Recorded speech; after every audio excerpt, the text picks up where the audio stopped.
A new video surfaced showing a man urinating on the production line at a Kellogg's Rice Krispies factory. Now, this story, of course, has gone viral, but it actually was filmed 2 years ago. So any and all products that were urinated on were either consumed or went expired and weren't consumed, but I'm assuming were probably consumed. Now, the video surfaced on Friday, but the incident allegedly happened 2 years ago at a Kellogg's plant in Memphis. Now, during this time, there was this huge labor dispute among the company and its employees, and we don't know what the reasoning was behind this employee doing what he did, but there is some speculation that the labor dispute is what caused it. But regardless of that, of course, Kellogg's is going after this person and trying to prosecute him to the fullest extent. Now, let me give you examples of tweets that Kellogg put out.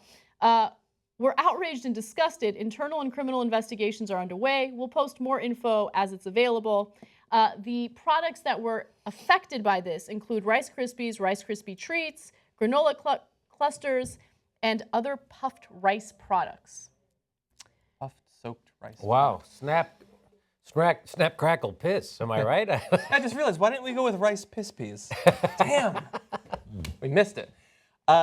Yeah, it's amazing how much damage mentally, like emotionally and psychologically can be done by one person doing something like this. Like you see, I heard once that a guy at Taco Bell had taken a dump in the black beans or whatever. I can't handle these stories. They're just so unfortunate. I really like eating at Taco Bell, and I know it wasn't at that one, and it wasn't recently, but you sort of look at it a little bit, and it's hard to tell anyway. And you know, it's like they're not going to shit in all the beans, so they probably won't all taste good.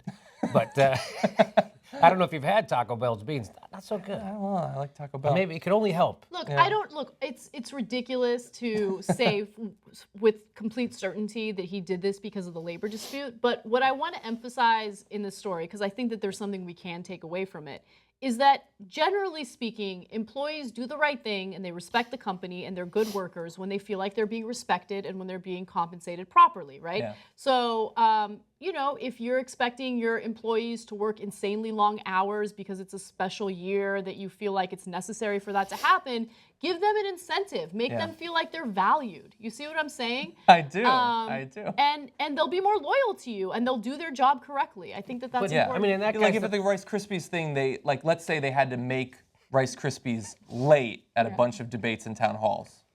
Yeah. For weeks and weeks and weeks. Do something for them or they might piss in your Krispies. Maybe like a little financial incentive, Exactly, for the puffed rice manufacturers. You mean if people had to come in extra shifts to make the puffs because there was extra demand? Exactly. That they should probably share some of those profits with the people making the puffs. Or some of the cereal. Yeah, or let's say it's an insane year, like the profit margins are massive, right? Like all of a sudden Americans have like this newfound love for Rice Krispies. What do you mean massive? Should they? What do you mean massive? Because some of the employees don't get paid at all. Just remember that. I know. Of course they don't.